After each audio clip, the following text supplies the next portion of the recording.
Hey, what's up to all the amazing teachers out there? My name is Camden Long, and in today's video, I'm going to share with you the best days to make that money as an online English teacher. So now the school season is officially back. Okay, so the summer of 2019 was amazing. I hope you had a lot of great experiences, able to build up your teaching hours. If you weren't, let me know in the comment section, and I'll try to also provide some further assistance, like looking at your teacher profile. If there's something that I can do, let me know. And if you were able to make that money, earn more teaching hours, and of course build up from new students to regular students, you're doing a great job.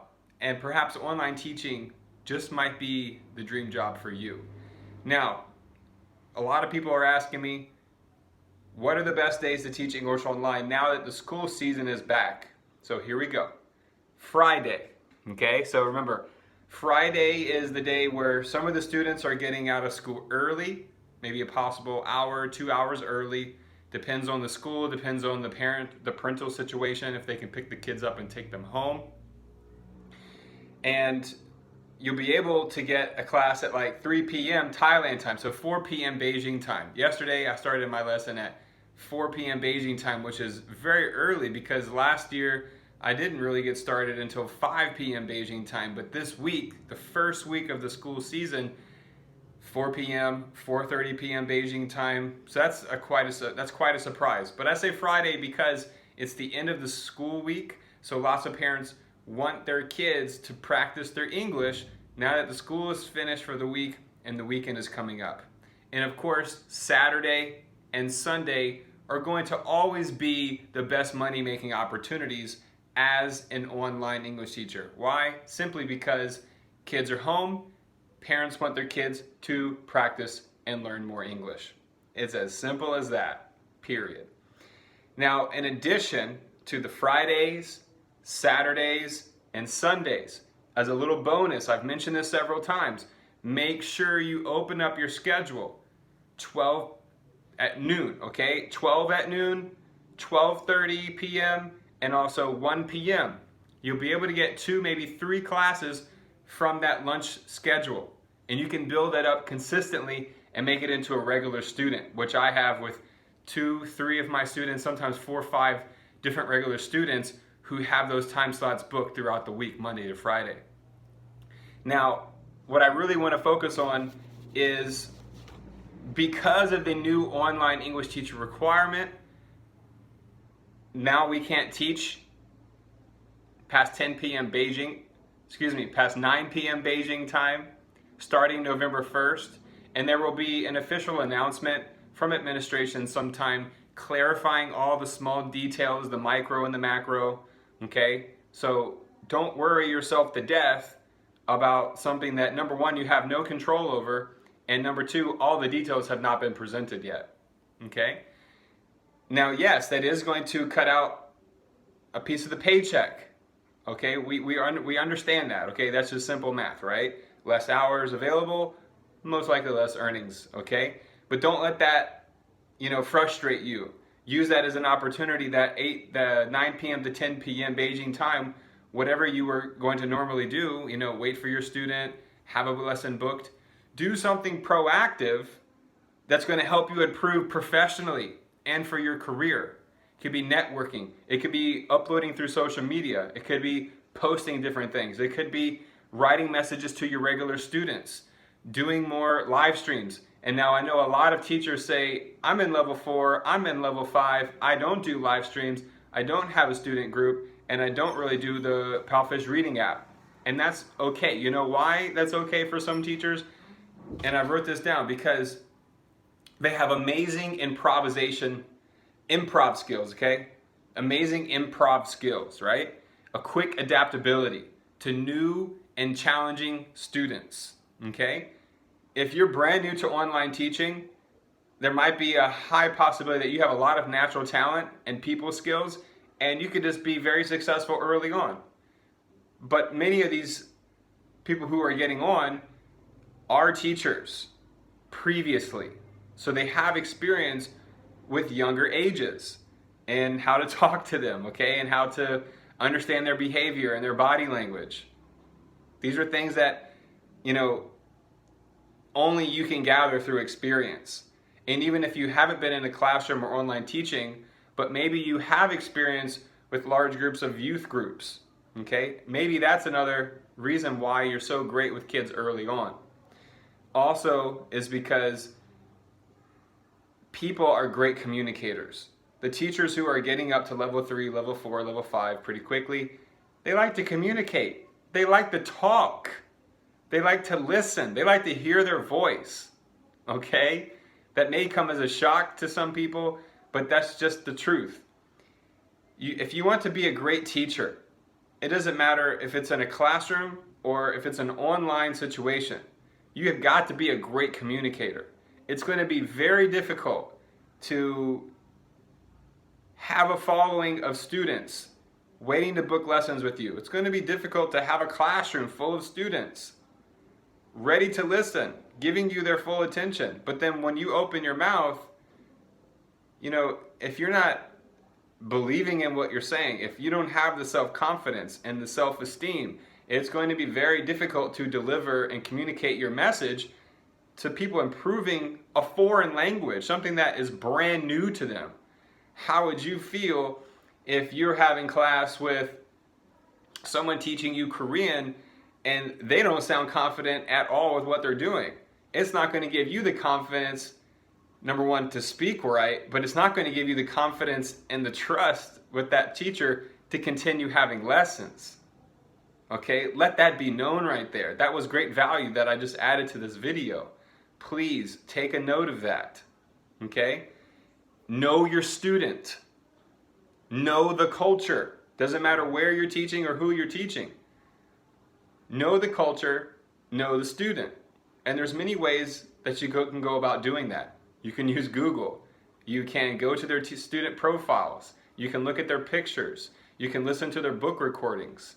There's so many ways and resources that, you're not going to get paid for it. Yeah, you got to do it in your free time. But that's going to make the difference when you get in front of that student or in a classroom to a huge group of students. And you have the ability to relate to them. That is the key. If you can relate to an audience, if you can relate to your students, you will become successful and very happy as well, because the students are responding to your instruction. When the students are not responding to your instruction, it's frustrating. I know, I've been there. It happens. It's normal. But the process is that you start to eliminate it more and more so that you don't have to deal with that frustration, and it's less and less and less. So you come into your own flow. You come into your true greatness as a teacher. That's what it's all about. And that's why I keep putting out these videos, so you can absorb this great energy I'm putting out. Okay? And that's just coming from a state of confidence. A state of confidence in myself that I can go out there and do it. That it doesn't matter what's happening in the outside world. The only thing that matters is what's going on the inside, right? So, voice training. You really need to have a strong voice. With teaching in a classroom, you have a little bit of leniency because you can be more animated. You can be in front of the students. You can use your bodily kinesthetic, stuff like that.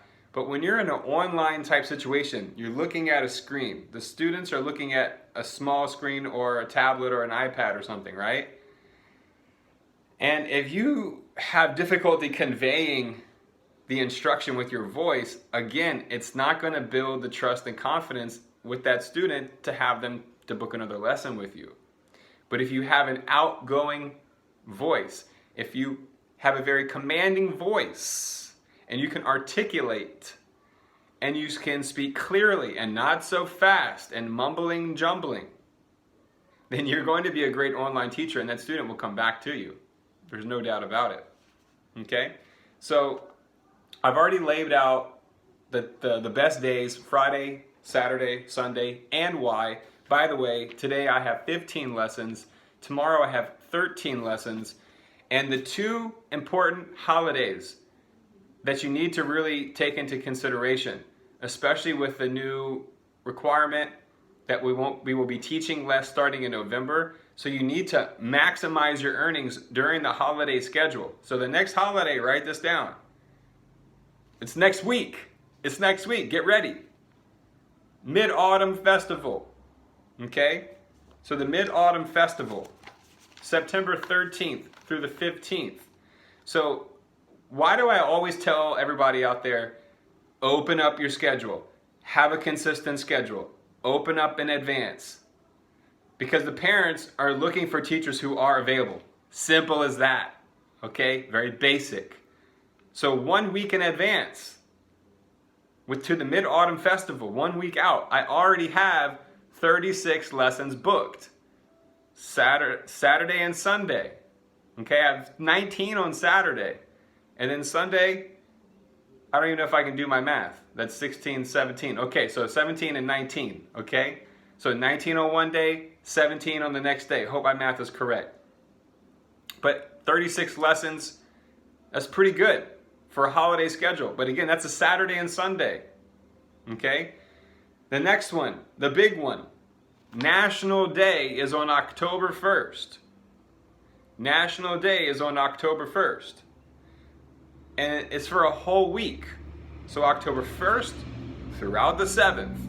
So if you're going to be doing a traveling expedition, you're going on a traveling journey, make sure you find a fun, safe, happy, quiet environment with good lighting to make sure that you can be available throughout the national week, October 1st through the 7th. And that way you can again maximize your earnings on the holidays. And then after the holiday, you can go ahead and book that ticket. You can go travel, go where you want. That's the joy of online teaching. If I was 22 or 24, I would be feverishly teaching online every day, doing everything I can on day to maximize my opportunities and my abundance. And I would be traveling a lot more. But I'm at a different point in my life. And you can call it a more mature level of reality. But I had to take care of some big things. And with those big things come great responsibility, great investment. And now that I'm finished that chapter, I can finally move on in my life free to save money, to invest money from here on out. I'm sick and tired of telling the same story to myself. Oh, I will save money next month, or I don't need to buy this, and oh, it's okay. It's just one time. It's just $4 here, or it's just $5 here. Not anymore. I'm ordering everything online to here, to the house. We're slowly building up the gardens where fruits and vegetables and herbs are all grown here organically around the house and on the land. And that's one of the joys of not having to live out of a backpack. I've lived out of the car. I've lived out of the backpack. It's fun. It's great. And maybe someone wants to do that for the rest of their life. I don't know. But I really like having, look, I got a car now, a house. It makes a big difference when you have a vehicle and you have a house. You have something to come back to. You have something to fall back on, right? So when you go travel, you have your place waiting for you when you come back. And that's just a great feeling of security to have that in the back of the head, right? So anyway, kind of went off on a little bit there. But I pretty much covered everything that I wanted to say in this video. Hopefully it will break through to some people. I hope it breaks through to somebody about opening your schedule, being available for the holidays. And you can just go on Google yourself and look up the holiday schedule for 2020 and get ahead of everybody, right? And I did that right here. I'll give you guys one more. So Spring Festival, it's about 3 weeks. So about 23 days. They're going to be on holiday, right? Everyone's different. Some get let out of school later, some get out of school earlier, okay? Just depends on the province, the city, the school, and of course the parents. So that is going to be on January 24th through the 30th. So the actual Spring Festival week is about 1 week, right? But then they're going to be out of school because this festival lasts throughout the lunar cycle. So it's going to be, again, like I said, about 23 days. So start preparing. Make sure that you're going to be somewhere. Make sure you know where you're going to be in January. Make sure you know, it's like, get a vision board. Get your calendar out. Go back to the basics. Go back to elementary school about writing things out or planning things out on your digipad or whatever you got, right? And I just want to see people to get what they want in life. I've got a lot of great things. I'm very happy and content with my life. But as far as travel, there's lots of places that I want to go to, right? There's lots of things that I want to add on here to the house, like a steam room, like a fitness center, you know, like an ice bath. All those things can come. But it only can come through self-discipline and self-control. You know, and I'm going to go ahead and throw this out there. No, it's okay. I'll save it for another video. I hope you guys are having a great day. Thank you so much for taking the time to watch this video. Share it with a teacher. Comment below in the comment section. Leave a question. Anything that you can to contribute here to this video. Really appreciate it. Thank you so much. My next class is in about 45 minutes. I was going to do the video outside, but it started to rain. So anyway, everybody have a great day. Take care of yourself and aloha.